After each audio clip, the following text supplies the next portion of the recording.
In this tutorial, I'm going to show you how we can take any complex piece of geometry and slice it up into 90-degree angles to create a panelization method using the advanced script that I've written. This is an awesome design methodology that you can see in real-life buildings and pavilions like Metropole Parasol by Jürgen Meyer and his team in Seville, Spain, which I actually had the pleasure of exploring in person a couple of years ago, and they produced their own little scale model that they had exhibited there. Now, the incredible thing about these scripts is they actually automate the process of fabrication. So they'll place all of your panels onto flat planar sheets and then nest the panels together to be as efficiently placed as possible. And then you'll be able to either laser cut these panels out like you see here, or you can actually print them on using a color printer. So with the laser cut panels themselves, you can see here that this has just been sliced out and that each one's got the actual panel number and labeled onto it. So this panel, for example, is Y1, whereas the panels that run in the other direction would be labeled X, so X1, X2, X3, and you can assemble this together. Alternatively, I've made sure that if you don't have access to, I suppose, really advanced resources like this, like you might in an architecture school, that you can actually fabricate these at home using just a color printer and a glue stick and a knife to cut it up.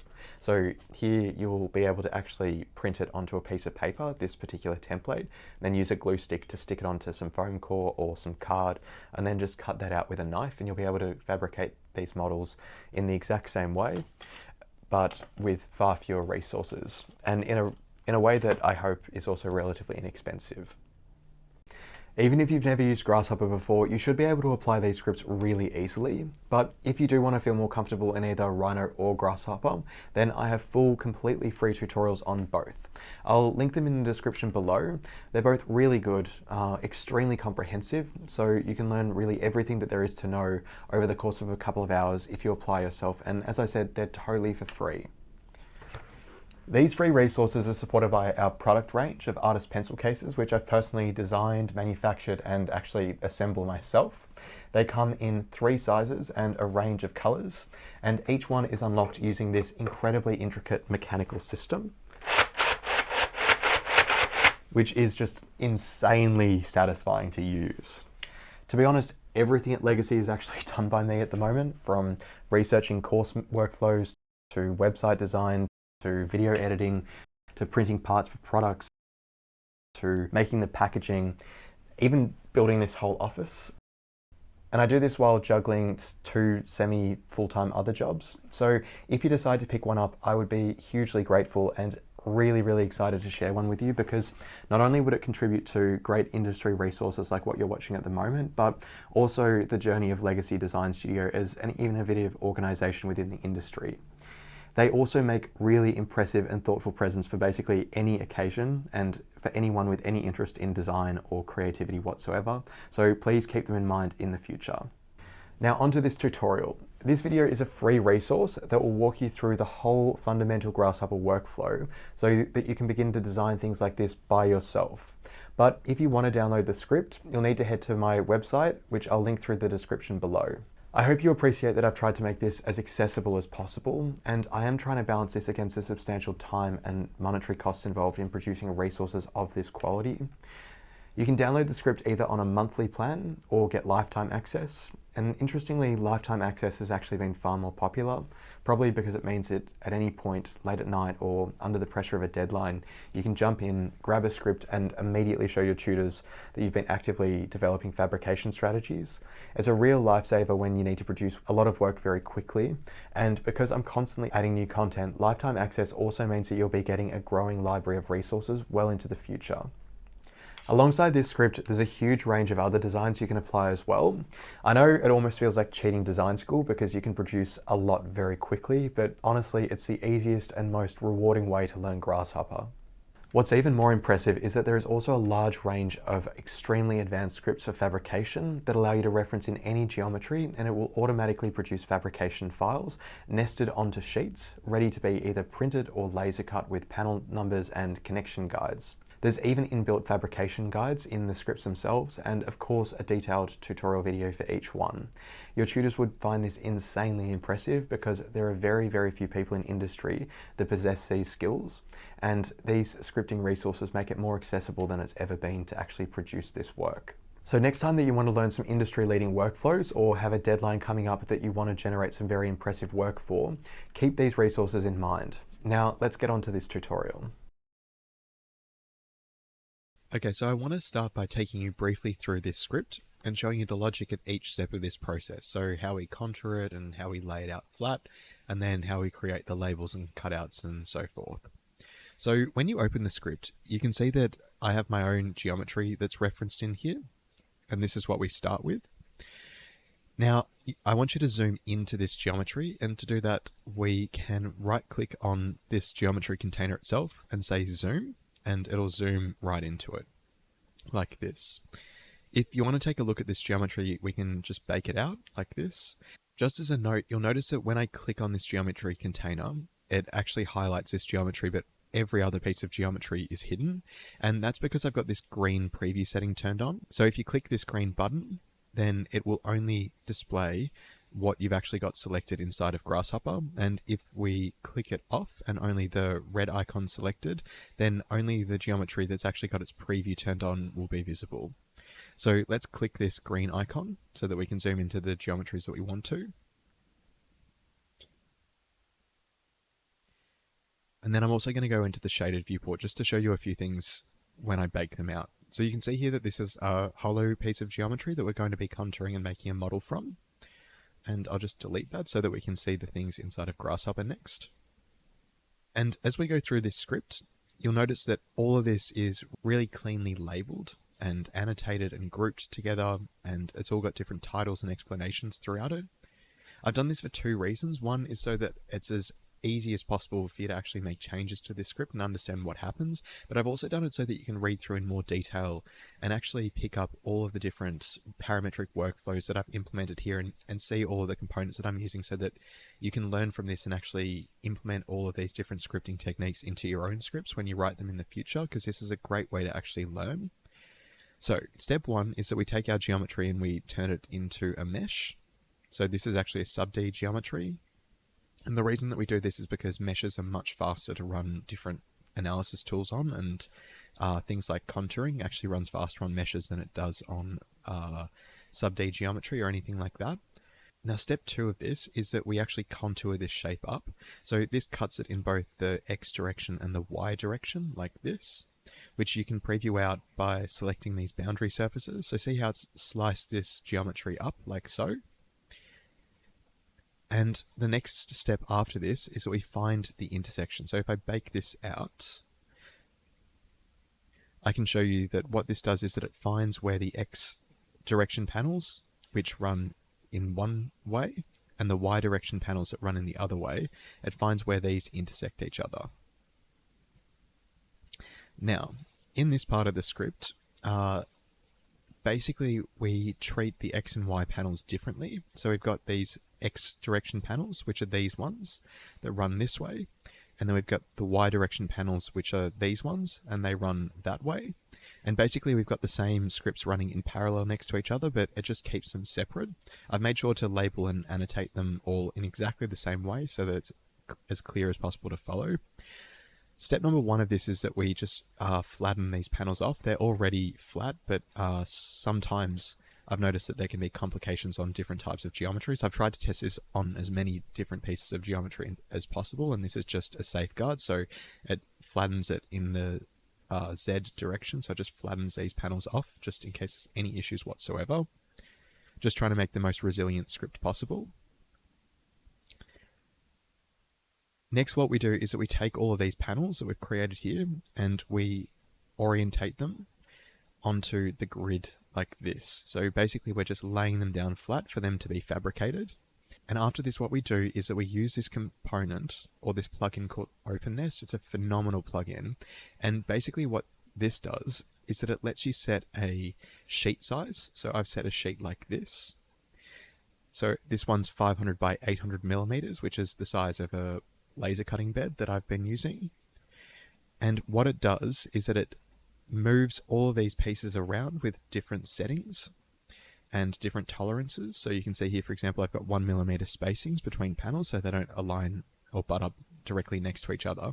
And in 1.8 seconds, it actually takes all of these panels and it fits them together in a way that would take, 10 minutes for a person to do. It's not perfectly efficient, and I'm sure that if you spend enough time, you could actually get it to work a little bit better if you did it manually.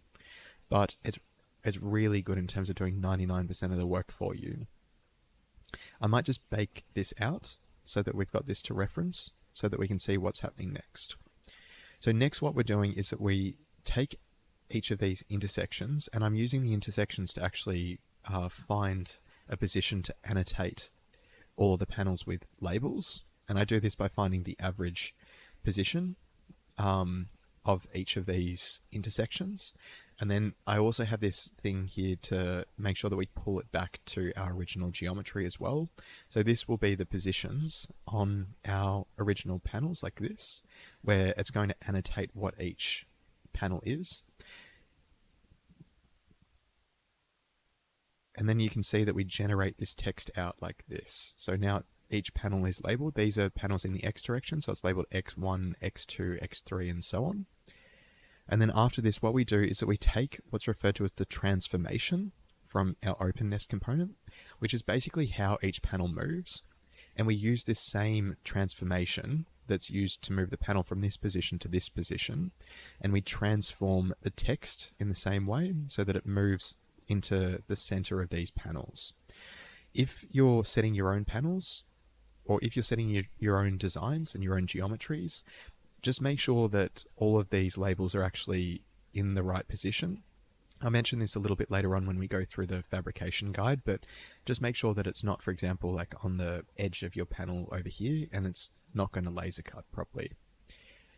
Now the next part of this is that we automate the cutting positions. So what we do here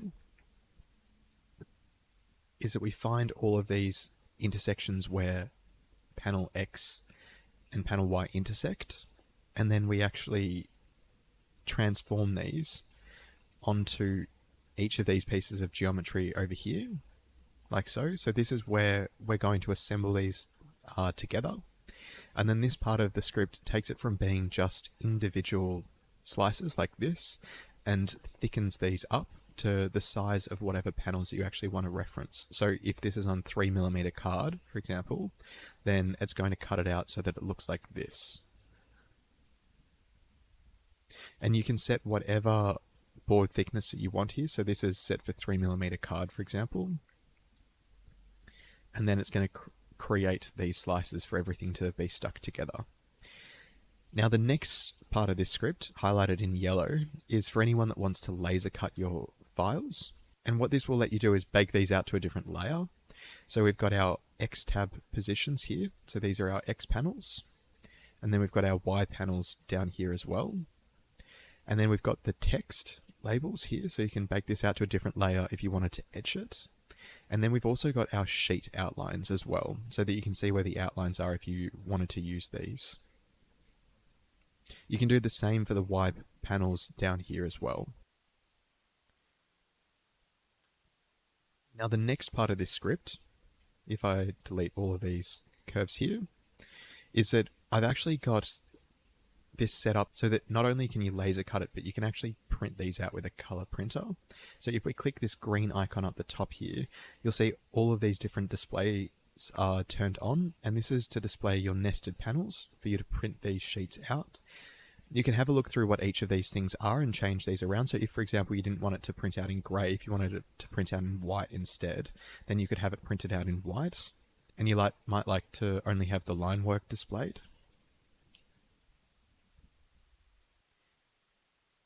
And this displays the panels and the text and all of the other components as well, like the sheet outlines. But directly underneath this, we've got our fabrication guide here. So I've actually got this model that's going to show you where each panel is. So this is panel 0, panel 1, 2, 3, 4 in the X direction, and these are the panels in the Y direction. And if you go to this fabrication guide, it says that it identifies individual panels, so you can choose which panel that you want. So this is the X panels, for example. And if you want to find out where panel 2 is, then you can reference 2 here. If you want to find out where panel 5 is, or let's say 6, then you can turn this to 6 and it'll identify where panel 6 is as well.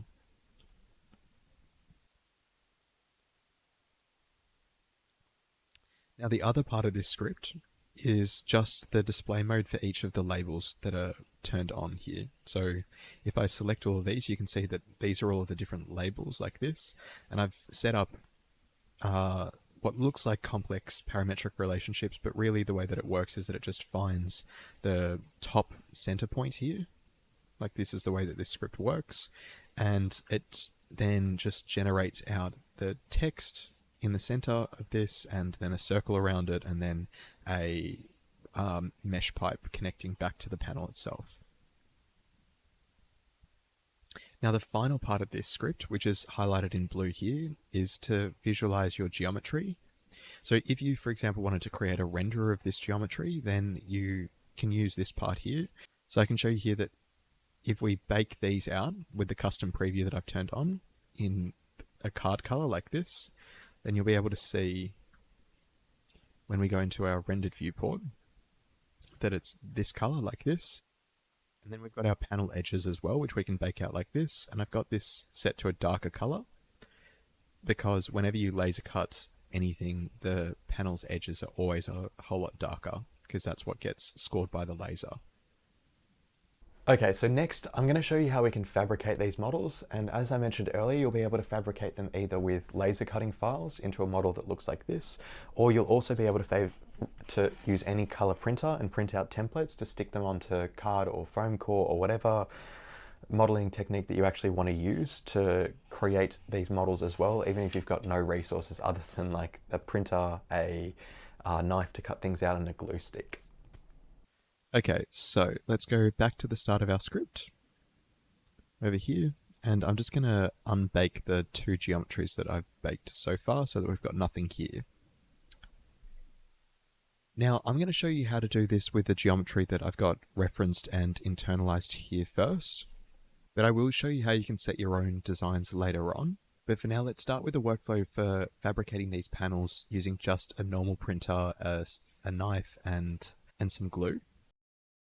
So in the script, what I want you to do first is that we're going to go to this blue part where it says nest panels. And if you recall, this is where we take our panels, which are all clumped together like this, and then we actually nest them, or we fit them all together onto sheets of a particular size.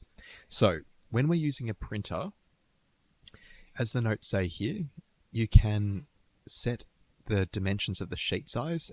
If you're using the metric system, then you can use the A1, A2, A3 types of paper. So I'm going to set this to the size of an A3 sheet of paper because this is the largest size that most home printers are capable of printing out at. So I'm going to set the X size as 297. And then it might just take a little while to compute because the whole script's going to run through with that panel size. If you wanted to avoid this, you could right click here and say locked resolver, and it's going to stop everything from computing until you enter in everything that you want to. And then the other dimension here is 420. But if you didn't have access to A3 paper, you could also do it on A4 paper, and the dimensions for that are 210 by 297. So then I'll unlock my resolver and I'll let it compute out. Now let's just check that this has nested the panels correctly. So now we've got smaller sheet sizes. Sometimes you'll notice that it doesn't quite run properly. Like this is a very sophisticated thing for a plugin to do, to actually nest all of these panels together. So we can try setting a different seed value. Basically this just sort of like randomizes the positioning. At the moment it's set to 1, but if it's intersecting, maybe we can try a different number like 3, or you could try 2 or 4 or whatever you sort of want to. And we'll see how this works, and you'll see that this now ends up setting all of these into a way that doesn't intersect. It's very rare for this to sort of happen. The reason it's happening is because these panels are so large, and because we're making it in a color printer, then it's just struggling to fit really large panels onto this sheet. Now the next part of this script is that I want us to go down to here where it generates the text for the tabs. And you'll notice that if I bake these panels out so that we can just see them as a reference, we can hover over this part here that says transform, and we can see roughly what the text size is. So you might want to change this text. At the moment it's set to 6, but you could set it to whatever you want to. So you could make it larger or smaller to suit. And then after this, we're going to go to this part here that says thicken tabs to panel thickness. And what this is going to do is that it's going to add these parts here to actually fabricate this out. So we can set the thickness of what we want these tabs to be. So if, for example, you are going to fabricate this out of 1mm card, like you're going to paste the paper onto 1mm card and then cut it out, then you would set this number to 1. But we're using foam core, and I'm going to use 3mm foam core, so you can set this number to 3. I would always just make sure, though, that you actually use a ruler to exactly check what the thickness of whatever you're using is.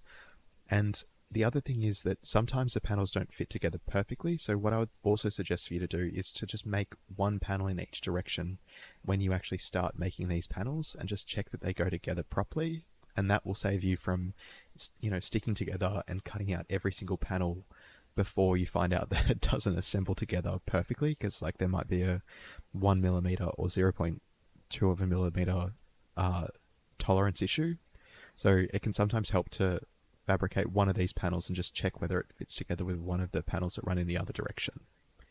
So once you've got the panel thickness set, then what I'm going to do is I'm going to undo this bake, and we can turn off the green preview icon. And what you'll see here is that we've got all of our panels that run in the X direction, so like X0 or X2, and then we've got all of the panels that run in the Y direction. And what I'm going to do now is just minimize Grasshopper, and I'm going to go into our top view over here, like this, and we'll be able to see each of these different panels, or on each of the different sheets of paper that we're going to bake out or print out. The other thing that I'll note as well is that you can change the way that these are displayed. So at the moment, these panels are actually in a very light grey colour. So if you stuck this to foam core, then it's going to be light grey. You could change the colour to like a card type colour if you wanted it to be less visible. And the other option is that you could actually turn the preview of these panels off if you wanted to. And maybe you could use something like custom or preview custom line weights, like this, and plug this in here. And we just need to get the edges of this boundary surface, so we can plug a curve container here, and then plug this in, and turn that off. And then you can set whatever color that you want to with a swatch, like this. And then it's going to be completely transparent except for the outlines in this case. Okay, so let's minimize this. And what I'm going to show you to do is that we can take this, and I'm going to use view capture to file, making sure that I've got the grid turned off, the world axis turned off, the C plate turned off, and I'm going to turn on the transparent background. You can also set the scale of this. So this is, if you're using a low resolution monitor, which might be like 1080p instead of a 4K monitor, then I suggest setting this scale to 2 so that it creates higher resolution images of your screenshots that you make. And I'm just going to hit OK, and I'm just going to save this out. So we'll save this as X sheet 1 and 2. And then do this for all of the rest of your sheets as well. So this can be X, or this can be Y sheet 1 and 2.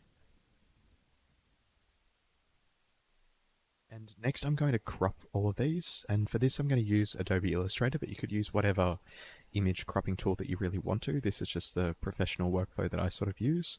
And we're going to make sure that it's set to the size of A3 paper. And then I'm going to place all of our photos or our screenshots onto the layout in InDesign. So you can see here I'm going to choose sheet 1 and 2, and I'll just place them on here, like this. Or if I wanted to, I could choose these Y sheets, which had a different color to them, like this. See how these have got a different color background because they're light gray, whereas the other ones were transparent. You'll notice as well, if you're not familiar with InDesign, that this is a relatively low resolution display of our images. If you go to overview print, it'll preview a much higher resolution version. And I'm just going to crop this down like this. If you're not familiar with InDesign, I'd really highly suggest that you actually watch the video tutorial that I've made on InDesign. It's pretty short and it gives you a really strong introduction to professional graphic editing. And then we can crop down this sheet like this. And then crop down this sheet like this. And then I can make some new pages by clicking this plus button for the pages. See how these are in like a book layout, which we don't necessarily want. So we can go to File and then Document Setup and turn off facing pages. And this will stop it from being in that magazine layout. So it'll just be one sheet after another. And then we can move sheet 2 down over to here. And then we can just scale these sheets so that they take up the full piece of paper like this. And then once you've done this for every sheet, you can either print directly from InDesign or you can hit export and you can export this as one PDF if you wanted to print this from a PDF file.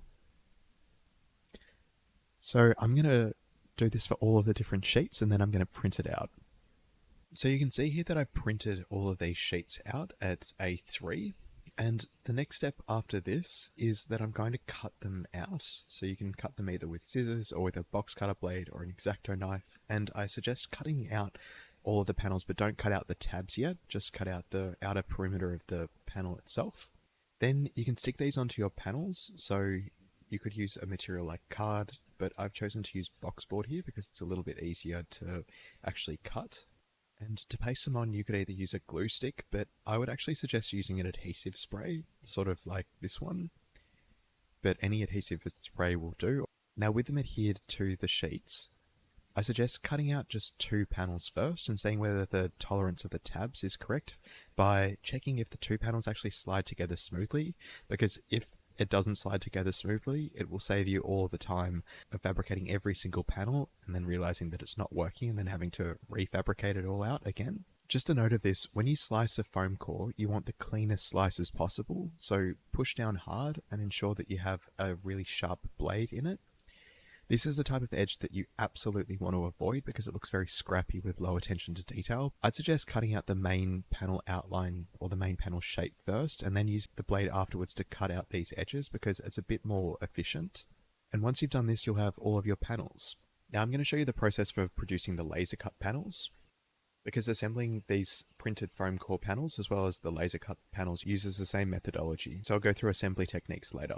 Okay, so to get this model ready to export for laser cutting, what we're going to do is go back to the start of our script, and I want you to then go back to this blue part here which says nest panels, because we need to change the sheet size, so we're going to nest these onto. So I'm going to set my sheet size as 500 by 800 because that's the size of most laser cutters that I've got available to me. So 500, 800, and you'll just need to give it a couple of seconds to run through.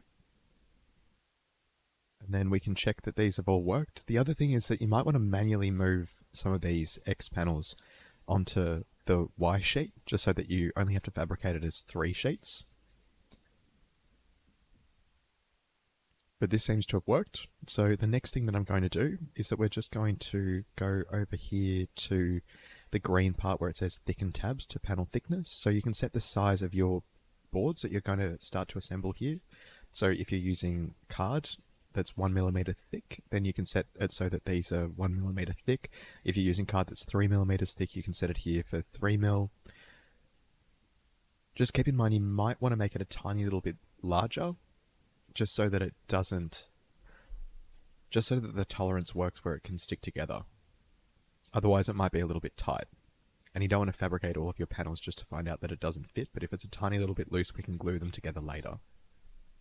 Okay, now that that's done, let's go to this yellow section here that says Bake Curves for Laser Cutting. And what I'm going to do is that I'm going to make some layers here. So I'm going to delete these original layers, and I'm going to make the first one called Y panels. And then I'm going to have cut, so a cut layer, an etch layer, and then also a sheet layer.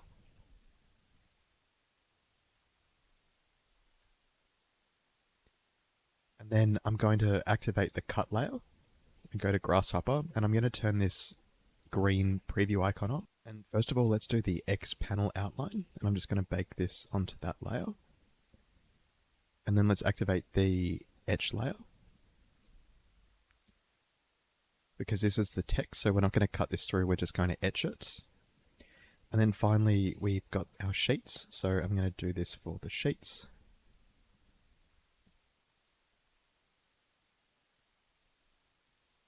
And bake all of these sheets out.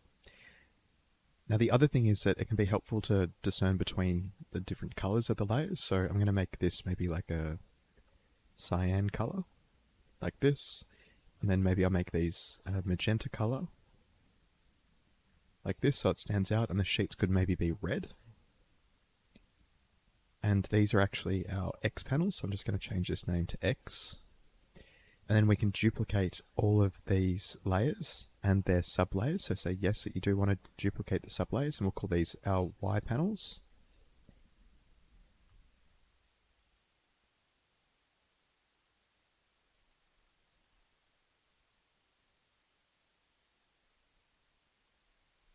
And then we can bake out our Y panel outline, which is over here.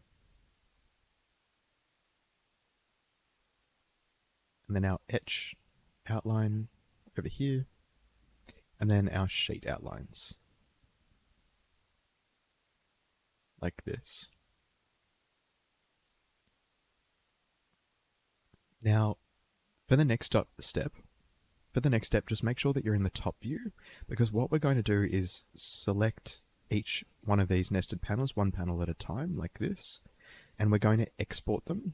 Presumably, most of your laser cutters will print from Illustrator, so I'm going to export all of this line work as an Adobe Illustrator file. So I can save this as panel 1 Lasercut. Now you'll have some options here to either save it as a snapshot of the current view or preserve the model scale. So you want to make sure that you actually preserve this scale, so ensure that 1mm stays as 1mm. The colors, you can set it to whatever you want to, doesn't really matter, and none of these options really matter, but except for preserving the order of the layers. And then we can click OK. And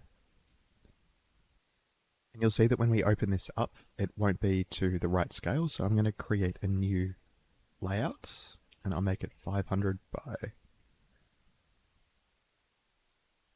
800mm.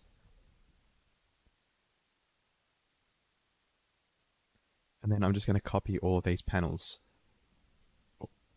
in like this, and just make sure that they're aligned to the edges as well.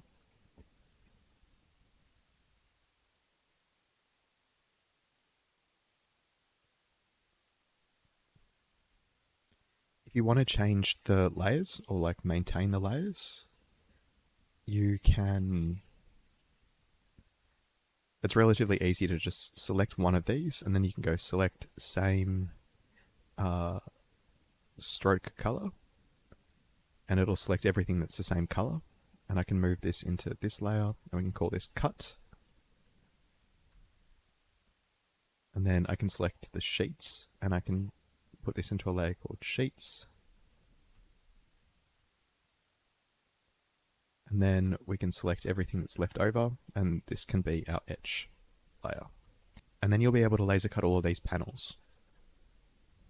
Okay, so once your panels are laser cut, you'll be left with a range of different assembly panels like this. If you haven't laser cut before, I'd suggest bringing an airtight Ziploc bag to carry these around with you, because they tend to smell a little bit smoky for a couple of days, and you don't want your bag or your car or whatever else to smell like smoke if you leave it in there, so just put them in the airtight bag when you're traveling with them.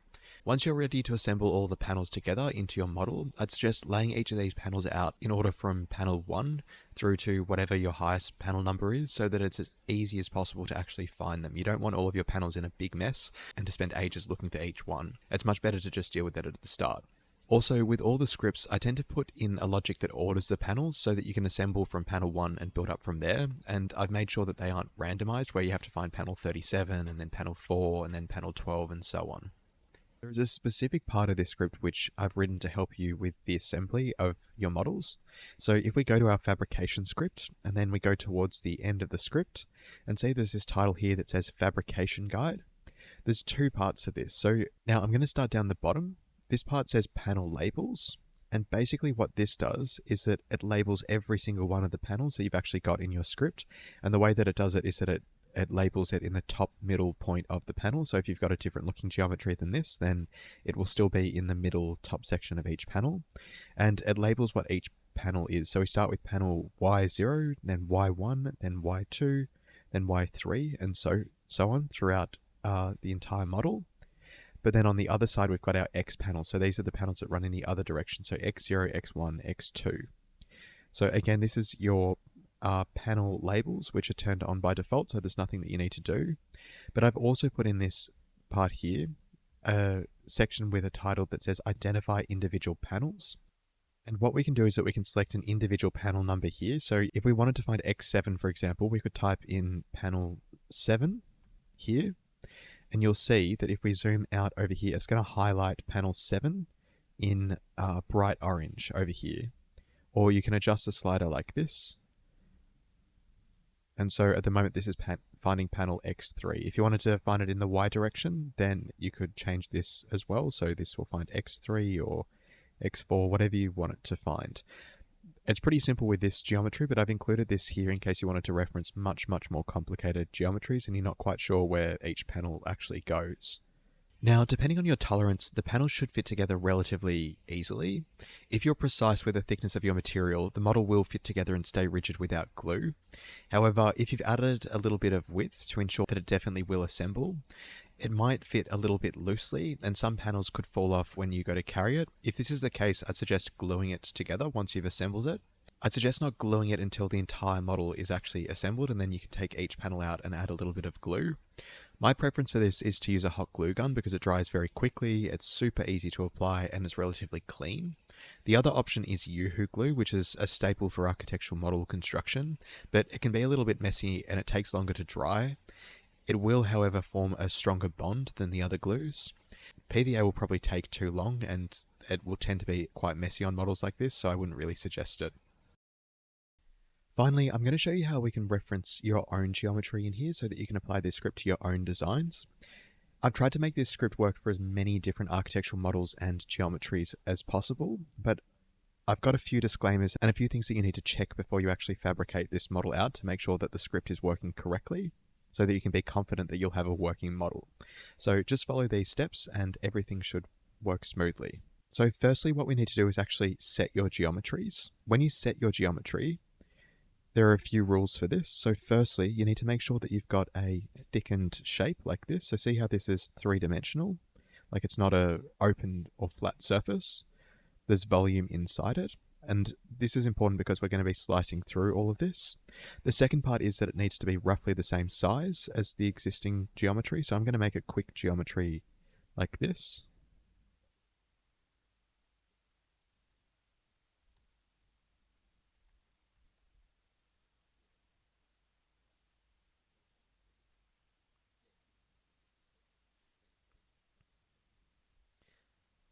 Now the next thing is that you'll notice that this is a closed sub-D, but this isn't a closed poly surface. And you'll notice that if we say set one geometry here, that it won't actually reference in our poly surface properly. So what we can do is say mesh brep. And mesh brep is a component that we use to turn poly surfaces into meshes. And we can plug this in here. And see how now it's turned this into a proper mesh. And what you can do is that you can hold Control and Shift and you can drag all of these wires in between different components. So we'll drag it down over there and then you just leave the script to run for about 5 seconds. And I'm going to turn the preview of this off and turn this back on. And what you'll find is that it will slice up this geometry like this, and then it finds usually the top part of our each panel, and that's where it's going to label each panel. So we've got x1, x2, x3, x4, x5, x6, x7, and so forth, and we've got over here y0, and then y1, and then y2, y3, y4, y5, all the way through. And then also these have all been placed onto sheets, like so, and also that all of these sheets have been labeled as well. So there are a few things that I want you to check. The first thing to check is that all of these have been nested correctly and that they don't intersect each other. If they do intersect each other, that's okay. You can go into the nesting part of this script, which is this part here in blue, and you can change the seed values of these. And so again, just remember that this randomizes the placement of all of these panels. The other thing to note about this is just check whether your actual labels are in the correct position, because you might need to move these manually when you bake them out. Sometimes they might actually be on the very edges of your geometries themselves, but I've tried to script it so that it supports as many different shapes, or labeling as many different shapes as possible without intersection. Now, the slightly more difficult part of this is that I want you to check that this model actually assembles correctly for both the X and the Y panels. So what we can do here is just bake all of these curves out in the bake curves part, and then minimize this, and we'll take one random panel. So I've got Y5 here, and you'll see that although the labels are grouped together when I select it, it's not grouped to your panel itself. So we can take all of this and group this together, and I want you to take Y5, and we're going to move it into the correct position of where Y5 should actually be.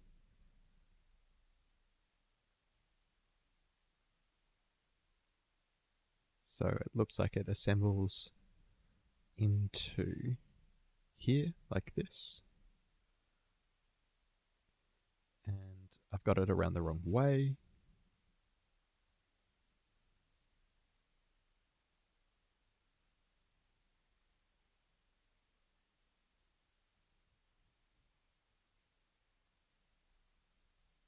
And then it just needs to be rotated a bit as well.